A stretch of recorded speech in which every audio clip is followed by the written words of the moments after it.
Well, hello ladies and gentlemen, welcome to another video from Overbite Gaming.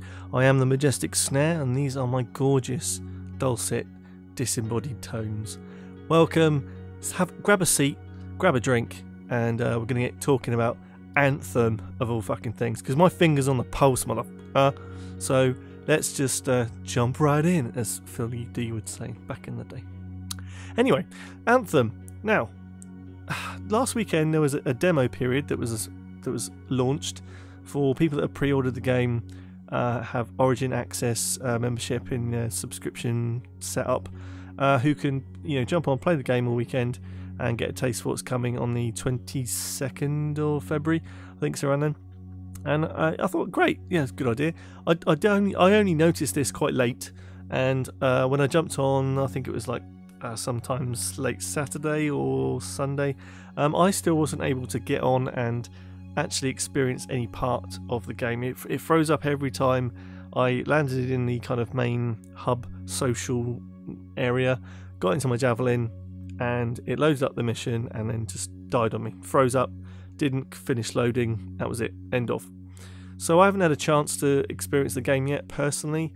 I've seen quite a few people with gameplay and their own thoughts and feelings, and I thought, well, I can't really talk about that element, but there has been some controversy popping out and people worried about microtransactions and the level of cost of things in the game, etc, etc.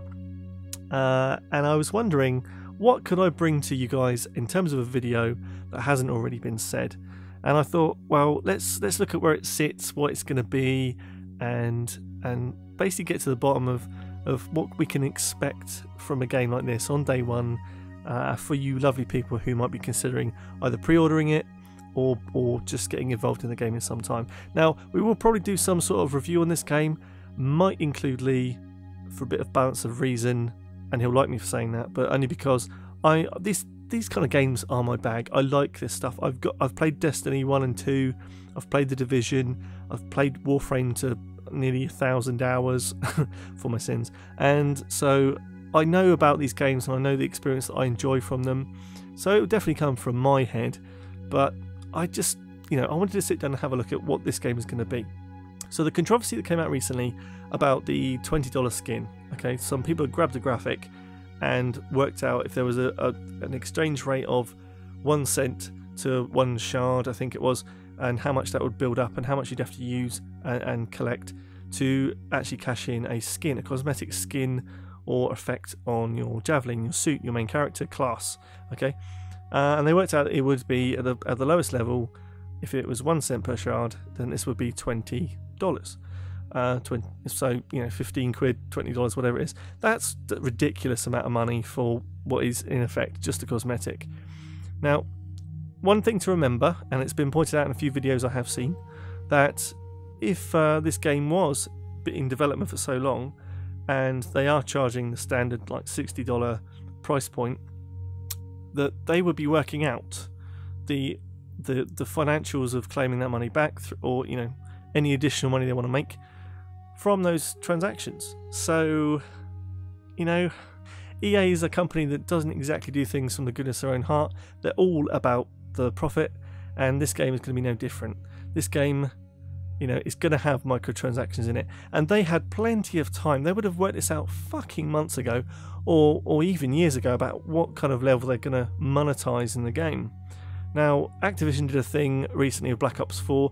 Thank you, Lee, again, for keeping me true on this. I did think it was EA for some reason, but Activision, Blizzard, which is a thing at the moment still, that basically with Black Ops 4 they let all the reviews come out, and then they put the microtransactions in. I said that will be the first of many. I think Anthem is potentially another example where EA is going to do that. I know Activision did it last time, but I think EA is potentially a company that would do something like that. Let's face it, their PR can't get any worse. They're like the most hated developer, publisher. They're a publisher, they're not a fucking developer anymore. I don't think they ever were they? I suppose EA Sports, it's in the game. That's all I remember from my childhood. Sports games, they make a lot of money from them. So monetization for them is utmost importance, and we're going to see that no matter what. So is it going to be $20 a skin? I reckon it probably is. They haven't come out and said it's not going to be that, so you can probably guess it's going to be. So where does it sit on the whole spectrum of these looter shooters anyway? So if you look at the spectrum I've got in my head, which you can't, I'll have to explain it to you. So we have Warframe on one end, which is a free-to-play game, access to new players and old players, or enjoyment of veteran players and new players. Quite difficult, but the journey between the two is phenomenal. Love it. Always be advocate of that kind of stuff. Then you have on the other side the Destiny end from Activision Blizzard, who first game came out in 2014, was met with some concerns definitely around the quality of the story and how it was all hanging together. It wasn't quite the game that we were sort of promised and hyped up for. Destiny 2 came out. Originally I thought it was quite good, but then the microtransactions were a shitbag. The game itself, it's okay. It's mediocre at best.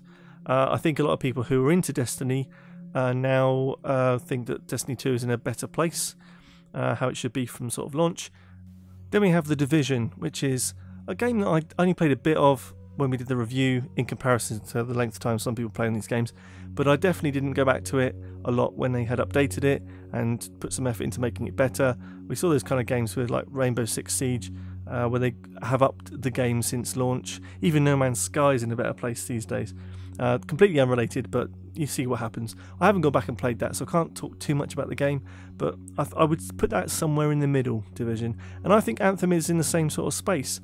This game looks like it plays more like Destiny, focusing on abilities rather than gunplay, and certainly for me, the graphical style looks very Destiny kind of. I don't want to push too much because I haven't played the game myself, but from what I've seen of screenshots and gameplay, it definitely looks more Destiny than it does Warframe.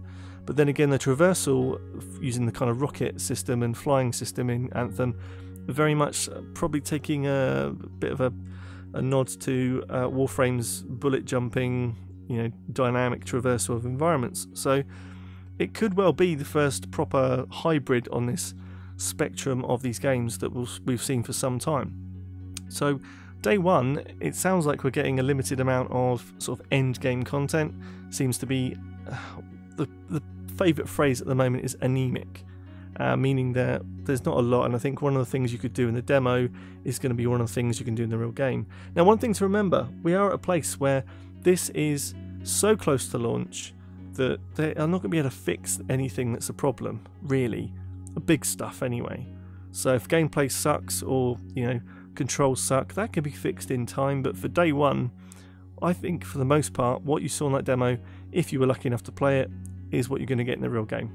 So we had this with Destiny. I remember playing the beta of Destiny, getting up to level 8, and then realizing that when we got the new actual game, it was the same thing. There was no grand difference, no like ha ha ha moment. There was nothing like that. It was purely more of the same. So I think most people could probably hack together a review based on that demo. I mean, personally, haven't had a chance yet, so can't. But I definitely think that Anthem may well find a place in the looter shooter genre with lots of people.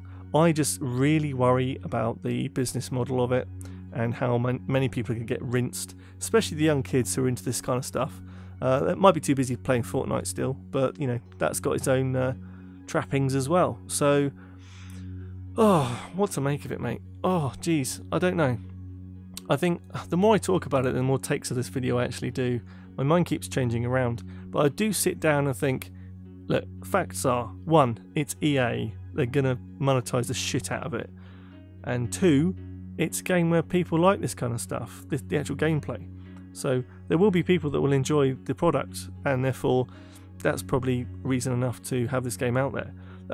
To what cost? Don't know. That's probably another question and a whole new video.